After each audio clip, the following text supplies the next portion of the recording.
All right. So this is the summer school. I have a little bit of fighting a cold that I got a couple of days ago, but just came back from a meeting, the Organization for Human Brain Mapping in Bordeaux. So we were allowed to travel there, and it worked out well. But I got a cold from it, or at least on the flight or something. So did everyone hear me well? Is it okay? So this course is kind of abbreviated from previous courses. It's the whole summer. It's twice a week, and you're welcome to come to any lecture you want to. It's not like a formal course or anything like that. And if you got my email, you'll see also that there is a Google Doc associated with notes with each lecture. So I just I populated with whatever I added to it. During my research for the lecture, I just put in papers and things like that. So you should have that there as well. So this is sort of a quick introduction to the course, but also I'd like to spend a little bit more time on just getting a perspective of the history of neuroimaging. So just to begin, okay.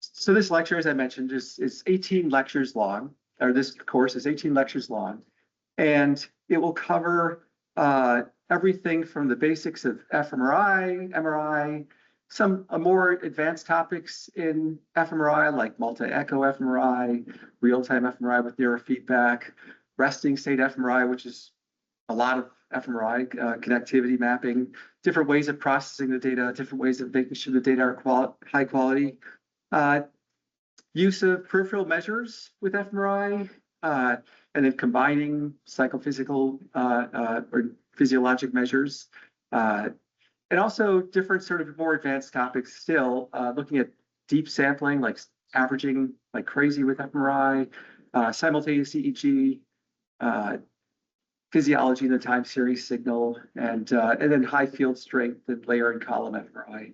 And then finally, I'll end with a lecture on my perspective on the challenges and mysteries and controversies of fMRI that still exist, which is sort of a fun lecture that I like to give. I'll talk a little bit about some controversies today, just because I think it's kind of interesting. So I assume that a lot of you are either summer students or postbacks or some postdocs or whatever. So you may not have a big background in neuroimaging and fMRI, but I'm just going to start with just neuroimaging and go way back. So the first was, so the first type of information that we got from the brain, and like what parts of the brain did what, was starting to become more of a thing for neurologists in the late 1800s. And probably the most famous case, and one of the first cases, was this person named Phineas Gage. And he was a railroad worker, and he suffered the unfortunate accident of, while he was working on something, some dynamite went off, and a beam that he's holding right there went through his eye and went through his frontal lobes. And miraculously, he didn't die. But what's interesting is that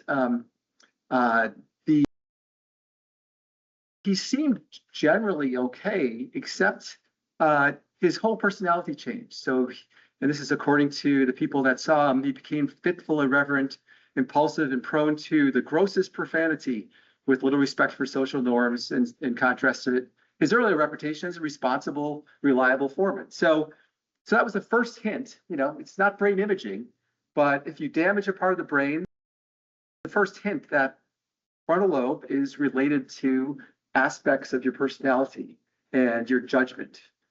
So that was one indication. And there's been two other famous cases, situations where Paul Broca had a patient that could only produce the sounds tan, but he understood words perfectly. And turns out when he died, he did a dissection, or he looked at his brain, and he found out this part of his brain in the anterior prefrontal areas, left prefrontal, is involved with word production. He assumed from that. And then another neurologist, Wernicke, So this was called Broca's area. Another neurologist, Wernicke, found had a patient who had a lesion who also he could not understand or produce meaningful speech, but could articulate words perfectly well. But they were just nonsense. But he could at least articulate the words. So this area of the brain that was damaged was called Wernicke's area. That was associated then with understanding words or producing meaningful speech. So then, some information about the brain and approximate locations of what's important was being built. It's interesting. I just wanted to add this one paper that I just found this morning, actually. There was a nice review article on looking at disconnectivity. It's sort of an advanced field of considering disorders as a function of disconnectivity of white matter tracts. And they did an analysis of exactly where in the brain the white matter tracts were damaged for Liboren was the person who was only could make the words tan. And actually Henry Molson was another famous patient who had both of his hippocampi taken out. He couldn't remember anything after that. So it just basically shows, what parts of the brain were actually damaged with more detail. And it turns out not necessarily even the cortical areas are important, but also the connections. So the white matter connections are just as important. So that's a nice paper to take a look at.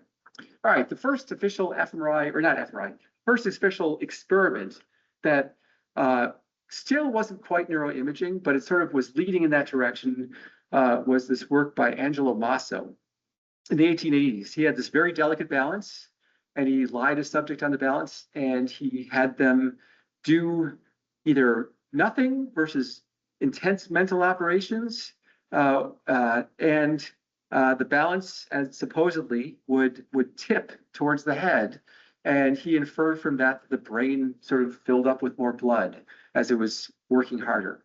So that was one kind of crude but sort of clever inference back then. A paper that was just completely brilliant and was really prescient for all of fMRI, that is an amazing paper, was by Roy and Sherrington. And this was published way back in 1890. And there they had an animal, and they opened up their skull, and they were measuring something that was very sensitive to breathing, and also a measure related to blood pressure. And they gave a stimulation, like a weak electric stimulation to this central sciatic nerve. And in the area that they were looking, they found what looked amazingly like a hemodynamic response, like the types of hemodynamic responses we see today. So this was an amazing finding that kind of went ignored for 100 years. But it was literally 100 years ahead of its time in terms of looking at these very precisely timed blood pressure changes. And there was also a lot of quackery at the time, around 1900. Phrenology was a big thing. So that was the idea where people were thinking, okay, well, humans have big brains, and maybe if the part of the brain is bigger, that means you have more skills in certain areas. And so they divided the brain into all these segments that associated with personality or skills or other sort of things. And then they measured in detail your skull to determine the type of person you were. Obviously, it was nonsense, but they put a lot of work into it. But that was also going on. All right. So the back to the hard science. In 1895, William Röntgen discovered X-rays, and kind of by accident, and it's sort of a lesson in terms of how science is kind of actually, how breakthroughs are actually in a lot of times how they happen. And he basically was looking at he had what's called a Crookes tube, which is a tube that's a vacuum, and he had a cathode and anode, and basically creating a potential between the two. And essentially, electrons would be accelerated towards the anode. And he was putting various materials on it, and he found that certain materials glowed. But then he found out that if he put something in front of those, he could actually see, the electrons penetrated softer materials, less dense materials, and didn't penetrate more dense materials. And he found that this was So on the glowing surface, it showed up as his skeleton. And that was a breakthrough. And we still use X-rays today. All right, so with X-rays, people wanted to do a little bit more. So they've went to extremes to look at to enhance the contrast with X-rays. They wanted to look at the brain.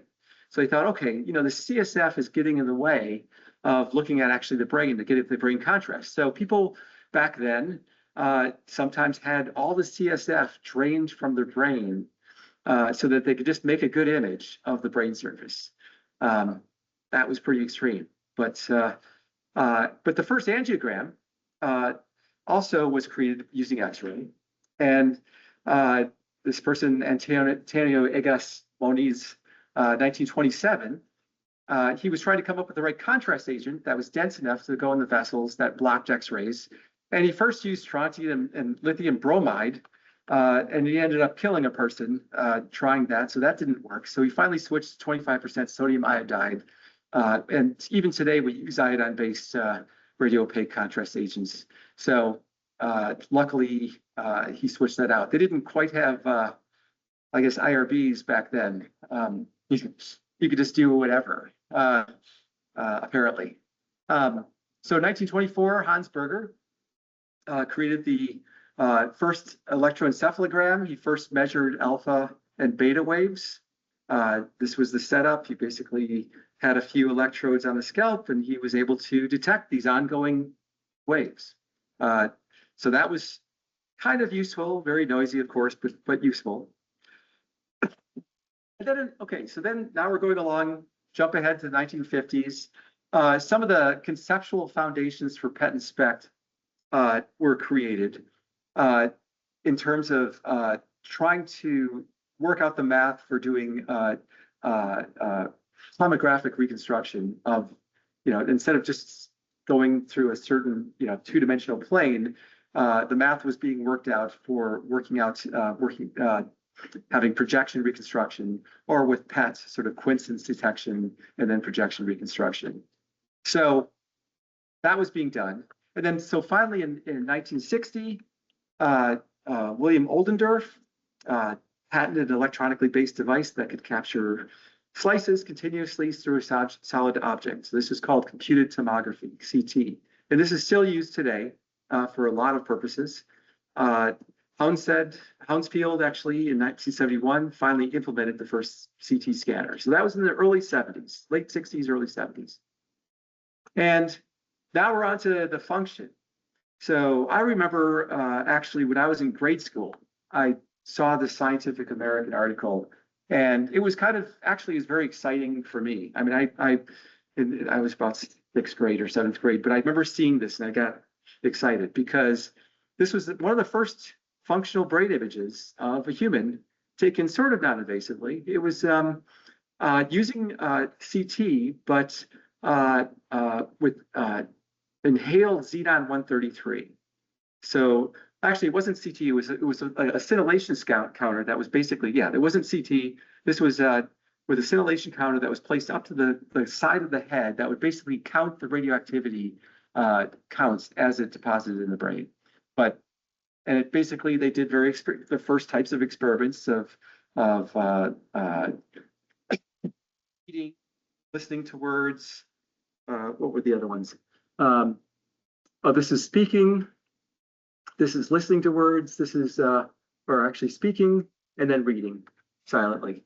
So, and those brain images look pretty good. They're actually, it was kind of exciting that they could create this, but this quickly was surpassed by other techniques. So MEG came along.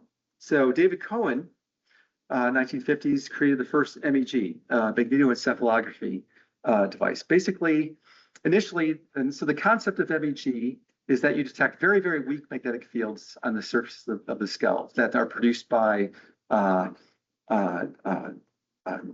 neurons that are sort of aligned in a certain direction. So axonal projections that create magnetic fields that wrap around on the surface of the skull. And so to detect those, initially copper induction coil was used that wasn't very sensitive. James Zimmerman developed squid magnetometers, basically devices that were superconducting that were very sensitive to magnetic fields, very small magnetic field changes. And that was in the 70s. And this basically you needed a shielded room to do this. So this is a shield, and he put people in there. Now, of course, the EEG is a lot more advanced. You can have, hundreds and hundreds of electrodes on in your head. MEG is basically still using squids in this case with a hydrogen-cooled sort of dewar. Mostly, this is the dewar to cool the coils that detect the magnetic fields.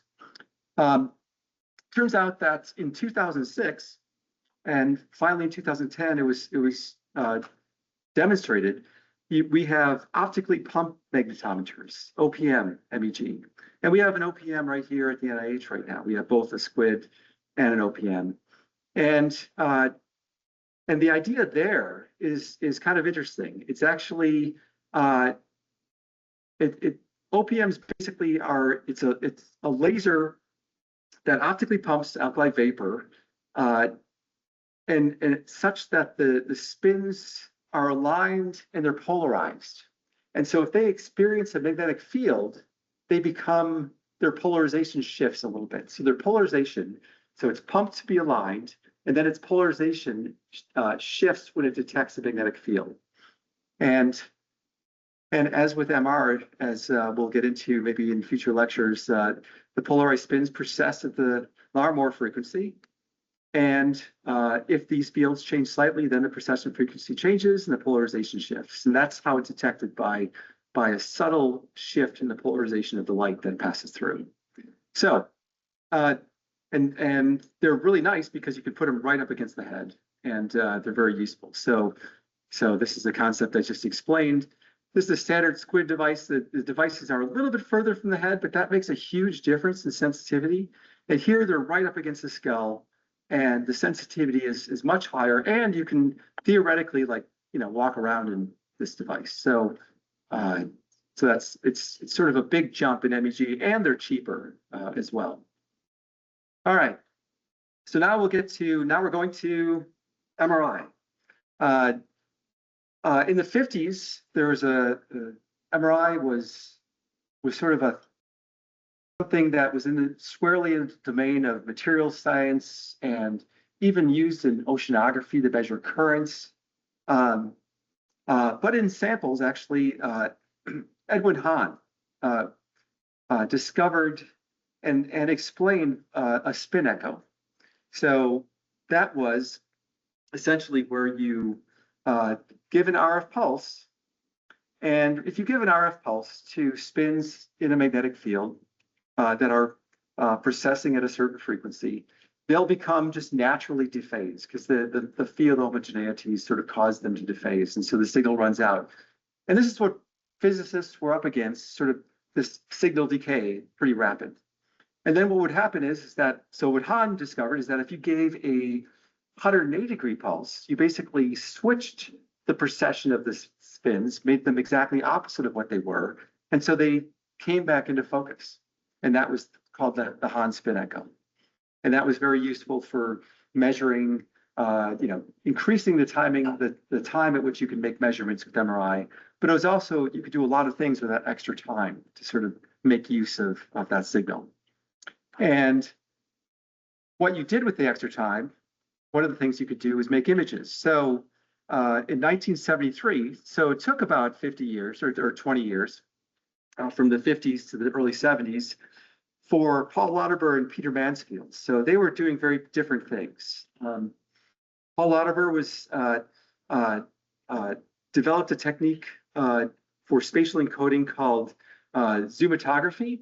And that was basically, if you give an RF pulse to spins that are processing in a magnet, and you apply gradients, the gradients actually have there's a magnetic field now that's in proportion to where it's located. So there's a weaker magnetic field on one side of the board, a higher magnetic field on the other. So you can spatially encode the spins by causing them to process at different frequencies depending on where they are in the bore.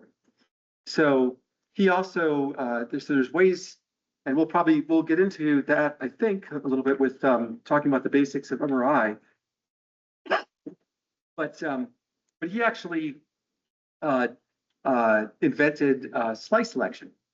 And so actually, no, Peter Mansfield. No, actually, he invented slice selection with zoomotography. Peter Mansfield did a lot of the formalism. He worked out the math of K-space, so-called. People always refer to K-space as, where the way you process through this gradient space to encode the information to create an image. He worked out the math for that. He worked out phase and frequency encoding. Actually, he also did work out slice selection. So Lauterbur had a method for doing imaging, but it never really caught on, but it was using gradients. The concept was there, whereas Peter Mansfield's method is what we use today.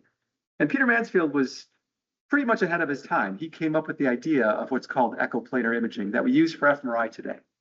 And he came up with it even though none of the gradients were strong enough to actually implement, to be able to switch fast enough to do what he wanted them to do. So we have slower imaging techniques for standard imaging and echoplanar for very, very high speed. And so basically the idea is that you do all your spatial encoding by switching your gradients very rapidly with one echo, with one either spin echo or gradient echo. And so that was Peter Mansfield's contribution. So, and they won the Nobel Prize in 2003. So there's one person, this is actually the idea. So Paul Lauterbur had zoomotography. It was basically a projection reconstruction technique with gradients that never quite caught on. And then Peter Mansfield technique of slice selection that caught on much better. I won't get into those slides, but there was another person who didn't win the Nobel Prize, Raymond Damadian.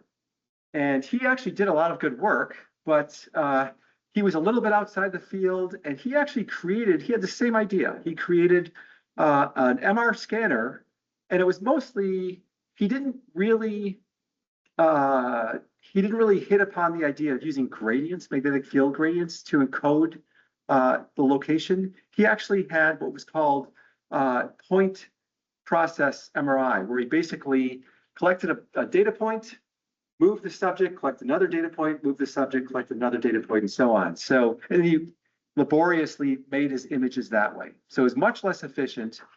And, he was sort of an abrasive person. So, maybe because he didn't win, who knows, maybe he never felt like he got enough credit. But maybe he did deserve the Nobel Prize along with them, but we'll never know.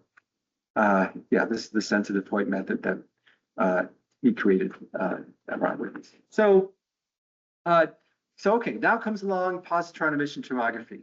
So that was invented in 1975 and it had commercial use in the 1980s.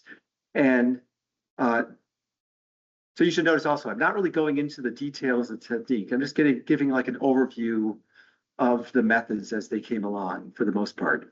Positron emission tomography basically does use radio tracers and radioactive tracers that are either, bound to some ligand that's either deposits itself in the brain like dopamine or whatever, and it relies on coincidence detection. And it detects positrons that are emitted from these radioactive tracers, and it relies on the fact that they're detected at the same time, and then it does projection reconstruction to recreate where that source came from. And it measures the density of wherever these radioactive traces are emitted. So it's a very nice technique for localizing in 3 dimensions radioactive tracers. So this was a technique that was inspiring as well.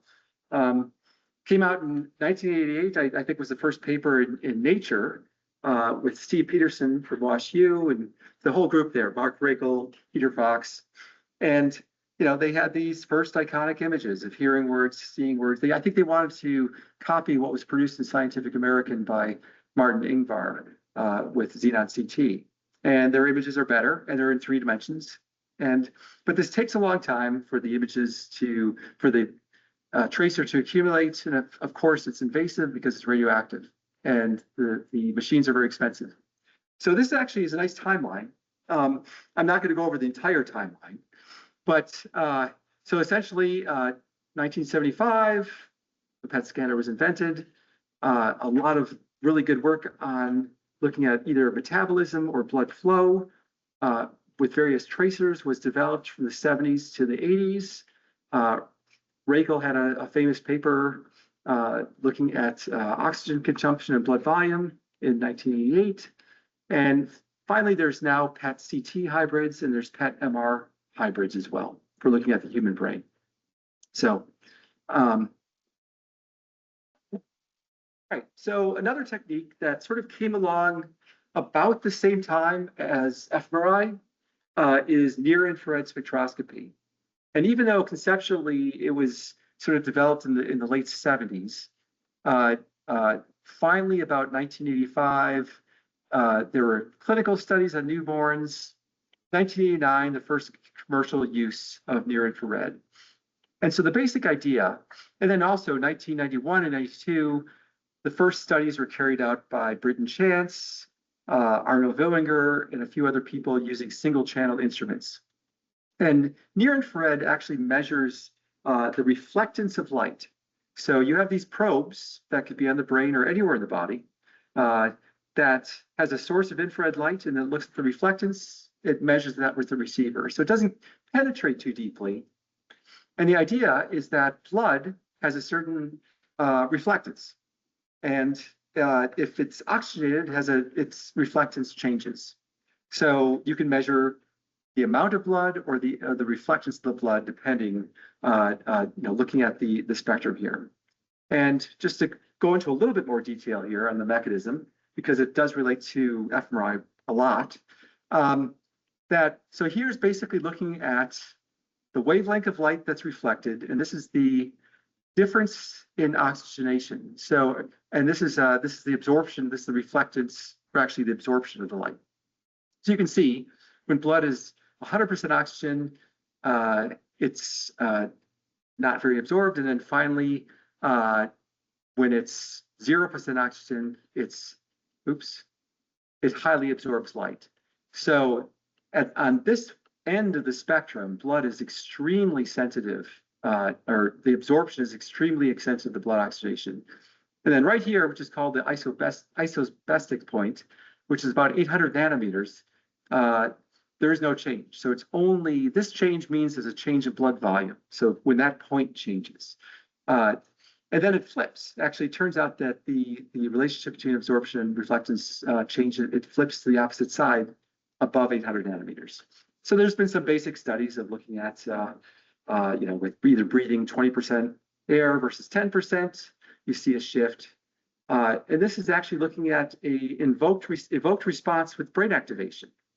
And what people actually found, this is kind of a nice confirmation of bold effects, which I'll get into in a second, but basically saying that measuring oxygenation, total hemoglobin, and deoxyhemoglobin, and looking at the time courses. And you can see that there's a difference. And it turns out the deoxyhemoglobin is delayed from the oxy and the total hemoglobin. That's basically, there's this inflow of blood that's oxygenated, and then downstream, the deoxygenated blood goes down. So this is flipped. Actually, the deoxygenated blood actually goes down, but the signal is rectified to compare the timings. And that matches the bold signal quite nicely. And this is from this paper right here from Hubert in 2005. So, there's many commercial systems available now. It's kind of nice because you can actually just stick it on your head and wear it around. And okay, so that leads us to MRI. So, so MRI came along as I mentioned, that it was developed. The pioneers were Lauterbur and Mansfield, and it was invented in '77. That's the time that I think the patent was put in for it.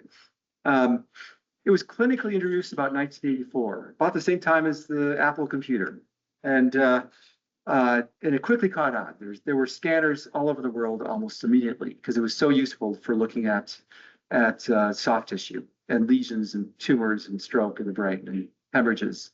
And so essentially the magnet contains many different things. There's the basically a superconducting wire to make the magnetic field. To keep the wire cool, you have a dewar of liquid helium.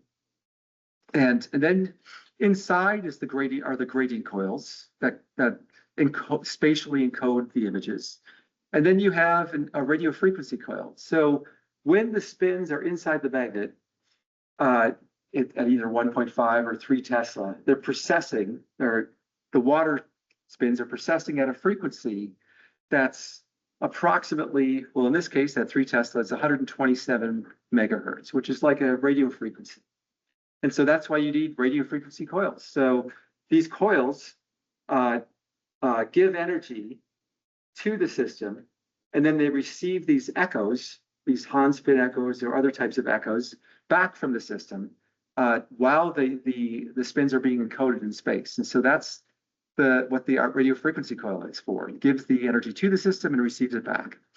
And this is another view of it, or a schematized view of everything that's involved. You need also amplifiers for the gradient. You need obviously a computer to control the gradients. You need a digitizer for receiving the signal, something for executing the pulse program, the pulse sequence, and so on. So this is a very basic layout. All right, so these are all the types of images that can be produced with MRI right now. So there's and it's also all of these images, and I'm not going to go into any detail as to how these images are created, because this would be an entire course in itself. But venography, you can be sensitized to flowing blood, the blood flow. You can be sensitized to tissue characteristics. It's what's called T1 or T2 weighted images that are longitudinal relaxation. You can be sensitized to fiber tracts. And you can be sensitive to perfusion, which is, tiny vessels perfusing into areas. And you can slice and dice this any way you want. You can 3D project it. This actually happens to be my brain, just projected in 3 dimensions, just basically rotating around. And you can do whatever. And so now we're getting to the first fMRI experiment. So the first fMRI experiment was actually not bold content. It wasn't using oxygenation. That wasn't using fMRI as we know it today. It was actually kind of a one-off study by Jack Beliveau at Mass General Hospital. And it was published in Science in 1991. And the idea there was that he used echoplanar imaging, this high-speed technique that collected one image pretty much every second. And he injected a contrast agent. This wasn't like the type that the X-ray doesn't see. This is basically a contrast agent that causes magnetic field changes that distort the signal, that causes signal drop as it passes through each voxel. And so to the degree it passes through is a measure of the blood volume in each voxel. So he first made one injection when the subject was not looking at a stimulus, and then he made another injection when the subject was looking at the stimulus, just a flashing checkerboard, subtracted these 2 images that were created by integrating over this curve, and made a nice map of blood volume changes with 2 sequential injections of gadolinium. So this was sort of a breakthrough. Everyone was incredibly excited, but as I like to say, even before the ink on the Science article dried, his colleague Ken Kwong came along and demonstrated that you don't even need contrast agents. So it turns out that blood is very much like gadolinium, and in the sense that because when it's deoxygenated, it has free electrons, and that actually causes magnetic field distortions around red blood cells or red blood vessels. But when it's fully oxygenated, it's diamagnetic like the rest of tissue, so that the fields smooth out. So you have a lower field when it's deoxygenated. When the blood becomes more oxygenated, the field becomes more smoothed out, the signal goes out. And anyway, this was Jack Beleveu's iconic Science paper. So with blood oxidation-dependent contrast, you can trace back the origins back to Linus Pauling in 1936, who first studied blood susceptibility changes with oxygenation. So that was known since 1936 with Linus Pauling. And then three pretty important papers. Keith Philborn measured the T2, like the transverse relaxation properties of blood. This was in 1982. That was 10 years before fMRI began. Seiji Ogawa was the first person to show blood oxidation contrasts in animals. And also he did it in other test tubes and whatever. And then Bob Turner, when he was here at the NIH, he actually modulated, he cut off oxygen. He caused cat apnea, essentially. Cut off oxygen to cat brains, showed the signal go down as the blood oxidation went down, gave them oxygen again, and then the signal went back up. So, and so the basic idea is that, once again, if you can actually picture magnetic field lines passing through an oxygenated red blood cell, and everything is clean. The red blood cells look like the rest of the tissue. They're diamagnetic. But when they're deoxygenated, they concentrate the magnetic field, and that causes distortions around the red blood cells. And because the precession of individual water molecules is exactly proportional to the magnetic field that they're experiencing, the water molecules will quickly get out of phase. They'll precess at different frequencies, and within that voxel, they'll dephase and the signal will go down. So that's the basic idea of bold contrast. So with Linus Pauling, he even said, he even traced it back to Michael Faraday in 1845. So he even said, well, if Michael Faraday measured the blood in suspension, he would have found that the susceptibility changed with oxygenation, but he didn't do that. So he started with Michael Faraday, and then he showed that susceptibility changed with oxygenation. And as I mentioned, Keith Philborn measured this T2 relationship, this very nice relationship between the T2 of blood and oxygenation. And it's interesting because when that happened, everyone saw that it was proportional to oxygenation, but they didn't think it was enough. They actually, going back to the field back then, they thought, well, it's something, but it's, we don't know. And this is the problem with fields of science that are kind of siloed in some sense, because we're all physicists working on this sort of thing. We're thinking, okay, how can you use it clinically? Maybe we can look at hemorrhaging or something like that. But we didn't even think that with brain activation, the oxygenation would actually change with activation. So that didn't occur to anyone for 10 years. So Seiji Ogawa came along, and he actually showed pretty nicely that in animal brains, breathing 100% oxygen versus breathing 20% oxygen, so he over-oxygenated their vessels versus having normal room air. And you can see where all the veins are that pop out when they're becoming deoxygenated as opposed to hyperoxygenated. And he showed that in test tubes as well. This is 0 oxygenated blood, 100% oxygenated blood. Blood is still dark, but there's not this penumbra that dephases the signal. And so actually Ogawa predicted fMRI, but being a physicist, he actually, and nobody really knew either. I mean, he's like, well, we could expect this oxidation-sensitive contrast could be used to monitor regional oxidation changes in the brain. When some region of the brain is much more active than others, the active region should show darker lines in the image because of the increased level of deoxyhemoglobin resulting from increased oxygen consumption. So he knew something would change, but he just didn't get the sign right. When in fact, the opposite happens, which is still paradoxical to some degree. So when you have brain activation, the flow goes up, the oxygenation actually increases. It overcompensates for the metabolic rate change. The reason for that is both to deliver oxygen, of course, but also to remove waste. And I think that the field is shifting in terms of where they're emphasizing that. I think that, even without a flow response, the brain would work just fine with no flow response because there's more than enough oxygen to be delivered. But if the metabolic waste products stay in the blood or in the tissue, then you have problems. So now people are beginning to feel that the blood flow response is mostly to remove waste as opposed to deliver oxygen. So anyway, but Ogawa had the right idea. and just had the wrong sign, quickly corrected his problem when he talked to some neurophysiologists. But even the neurophysiologists didn't know this, and I'll get into this. So then he said, therefore, in addition to the anatomy of the brain, one aspect of physiology could be studied by the MRI of water. And so this is another depiction of the field distortions around a vessel, like basically what they look like. It's a dipole. It's a quadrupole right here. So anywhere where there's distortions, there's spins processing at different frequencies that get out of phase and cancel.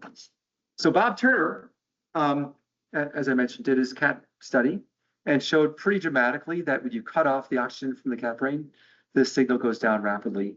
When you return it, it goes back up and it overshoots. So by now the field was really excited. And so this was the experiment that I remember seeing this movie when I was a graduate student at ISMRM in August 12th, 1991. And yeah, my jaw just dropped. This is, Ken Kwong didn't show it. Actually, Tom Brady, who was in charge of the NMR Center, showed it during his plenary lecture. Didn't really fit into the rest of his lecture, but he just showed it because it was new data. And so he showed this brain activation change right here. And the entire audience was like, what the heck? What is that? This is amazing. So Ken's paper was, Ken was the first to do the experiment, produced a paper in 1992 showing this. He did a lot of other work. He did different measures of perfusion as well, and he compared it with PET studies, looking at different frequencies of checkerboards. And this is his notebook. He shared this with us. And that just shows the date of the first experiment for, if anyone cares, looks like May 9th, 1991. And he had a block design experiment, and he was using bold contrast. The echo time was 40, and I'm sorry, 40 centimeters. And yeah. Anyway, and that's also the inversion recovery. That was CBF contrast. So another group was doing this as well, a group in Minnesota. And they actually were a little bit delayed because they thought they had to wait. And it always mystifies me when I talk to them. They thought they had to wait until they got a 4 Tesla scanner to actually get successful results, which is not true at all. You could have done this at 1.5, but they got their 4 Tesla scanner. They didn't use echoplanar imaging, but they did do something that was good and novel. They actually compared the echo times. They showed that it was bold contrast because the idea that with shorter echo times, there was less time for spins that are experiencing different magnetic fields to go out of phase. And so there would be less of an effect with brain activation. And with a longer echo time, there'd be more of an effect. So they showed this echo time effect, which was really nice. A nice demonstration that it's a bold contrast. And they showed visual stimulation, and it was a little bit higher resolution. So it was nice. It was a nice study. But the workhorse experiment, though, was echoplanar imaging, single shot echoplanar imaging. They're basically, when you give an RF pulse, the signal decays, and it takes about 40 milliseconds, before it's, or 50 milliseconds before it's gone. With echoplanar imaging, to encode even a low resolution image, it takes about 20 milliseconds, or maybe up to 40 milliseconds at that time. And so you need to oscillate your gradients as rapidly as possible to do spatial encoding before the signal decays away. And so for fast imaging, MGH had this retrofitted system that was a resonant gradient system. Minnesota had a standard gradients with the multi-shot technique, which is easier but noisier. And I was lucky enough to be part of a group that used, working with Eric Wong, who built, as part of his thesis, was local head gradient coils that were very low inductance, so they could actually switch very quickly. And so that's what we used. So we were like after I saw Tom Brady's talk, we had already built this coil for other purposes. And basically this is Eric's setup. We had a coil in the scanner. It was basically sewer pipe, epoxy, and wire. And it was a really fun experience putting this together with Eric. Before the meeting, he wanted to do echoplanar to demonstrate his perfusion technique, which didn't work well. But we used it for this purpose. There's 2 versions right here. One thing also, another example of IRB, this would never be approved today.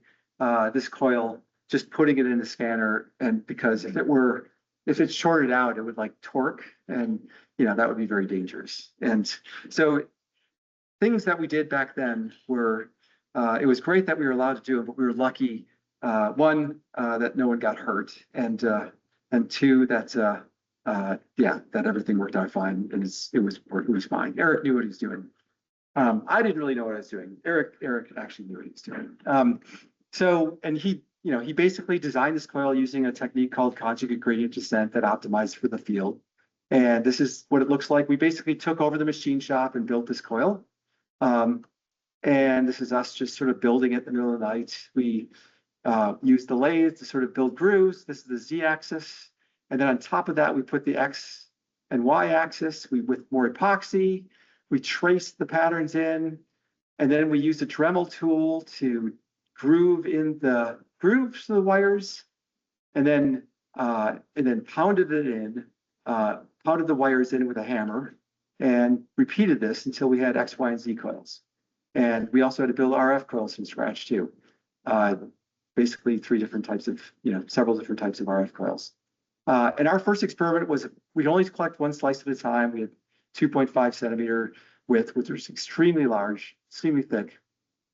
And I also realized, we both realized after the fact that we didn't even need a gradient coil to do this. I mean, literally every scanner in the country, in the world, could have done echoplanar imaging, functional MRI.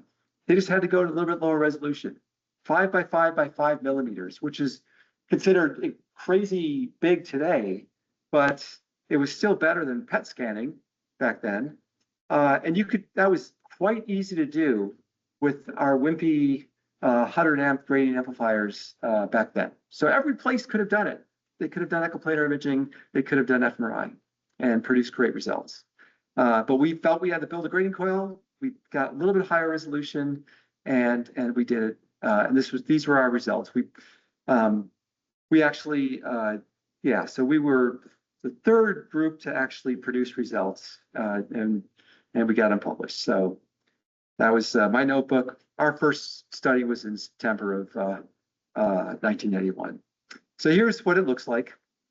So this is one of our first movies of, one thing that was good about what our group did that helped prove that the whole time at this time, you had to prove that the effect was real. So the way to do this was either, as the Minnesota group, they showed the echo time dependence. As Ken Kwong did, he compared to PET with different stimulus frequencies. What we did motor cortex, we did left versus right motor cortex, looking at the whole brain. So that wasn't just like one side, it was actually showing both motor cortex, like left, right. And so this was the study there. And this is the result right here. Basically, the hemodynamic response takes about 8 to 10 seconds to plateau in the on state, and it takes a little bit longer to turn off.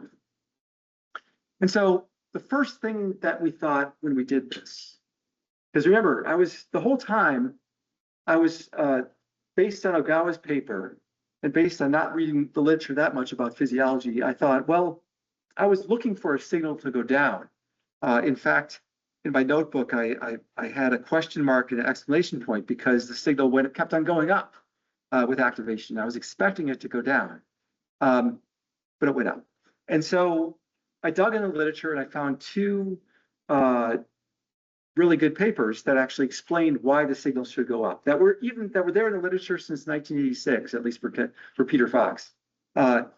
Here was a PET study that showed flow, metabolic rate, and compared the two to get a measure of oxygen extraction fraction. And he found that with activation, the extraction fraction went down by about 20%, which means that the blood oxygenation should go up. So that was a really, really valuable paper. This was fundamental for getting any of the papers out to have at least some mechanism that would explain this. And there was actually another paper, a kind of a nice paper by Frostig that showed, and this is actually using a slightly different range of frequencies. This is the UV's visible spectrum. That actually showed this was actually a demonstration of the hemodynamic response with visual stimulation. He was also showing oxidative dominance columns, but here he just showed just the reflectance changes of the blood and looking at blood volume and blood volume and blood oxygenation. So that actually came out in 1990. So those were already out when we were trying to write up our papers. So we found these papers, referred to them, and were able to write it out. So the basic idea, as I said before, is that during rest, you have, the vessels are constricted or less dilated, and you have deoxygenated hemoglobin, a little bit of oxygenated hemoglobin as well. And then with activation, blood rushes in, it becomes more oxygenated. There's less distortions, longer T2, higher signal.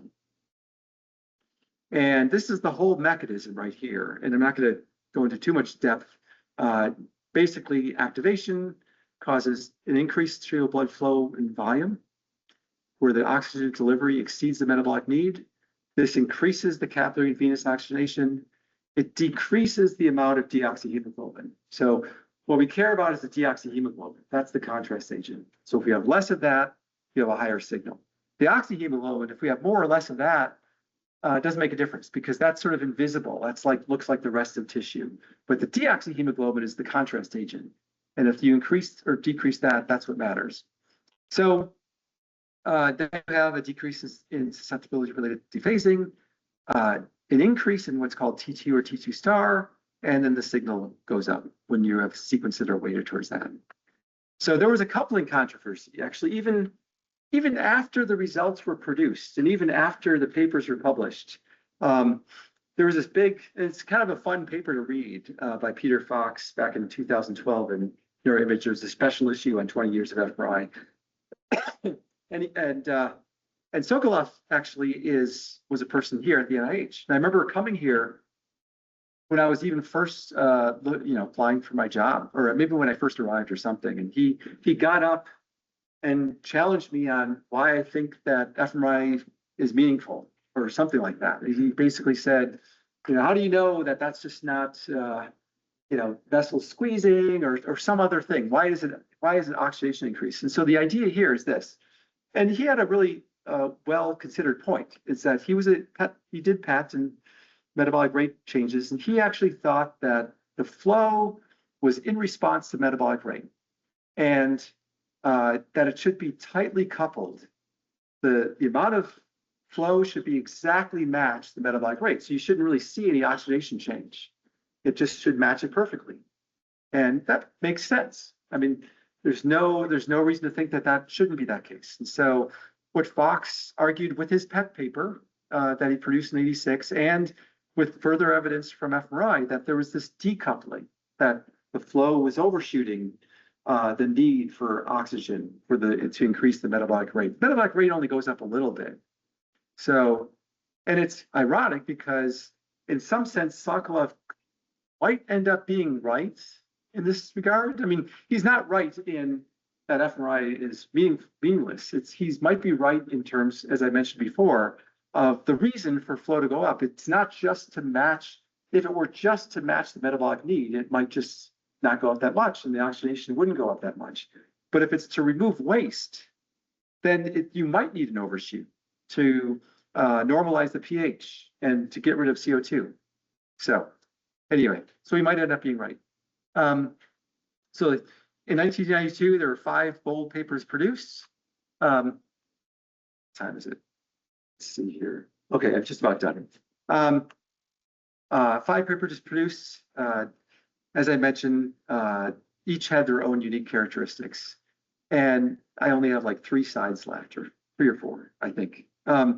Activation statistics, you'll get into this more than enough later on in the courses. Basically, there's various ways of extracting significant activation based on features of the time course from the data. And so now fMRI is the big method that complements all these other methods with MRI. And as I mentioned, the first studies in fMRI it was like the Wild West. We did visual, auditory, motor, we looked at the dynamics, we tried to model it. We did parametric variation of the intensity to compare it with psychophysical results. We looked at the pulse sequence sensitivity, resolution comparisons, and the noise, which led to resting state fMRI. And we tried to modulate the signal by CO2, O2, breath holds. And so there are all kinds of experiments that were in the early days. And they're still going on today. This is just some work from my thesis work. I was trying to modulate the signal, see how fast it can go and keep up. I tried to see how short of a stimulus you can give and still see a signal. Tried to increase the resolution, see how the signal changed. Modulated the oxygenation of the blood. Even scanned a person for like 25 minutes continuously to make sure the signal stayed up. So we did all kinds of things, which was a lot of fun. And there was parametric studies too. This is some work by the Medical College of Wisconsin.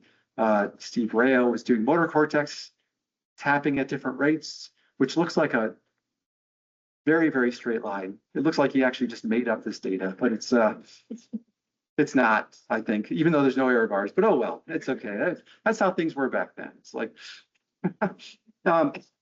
and this is also a different study with auditory cortex with syllable rate. It seemed to, in the auditory cortex, showed, monotonic response characteristic. And Steve Engel kind of blew everyone's mind when he did a study where he had a visual stimulus that was increasing in eccentricity that basically was a ring that just kept on increasing.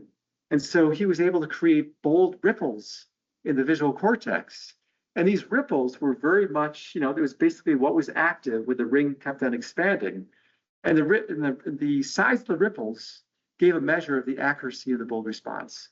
And then from there, the vision scientists took hold of this and started mapping out visual cortex, looking at from not only from doing eccentricity, but also doing a rotating wedge to get at where the borders of the visual system are, because the way that the signal propagates when you have a rotating wedge actually is mirror imaged across each visual area. So if the signal actually starts to go towards itself, and that border is a border of like visual V1 and V2. If it's going away, then that's V2 to V3.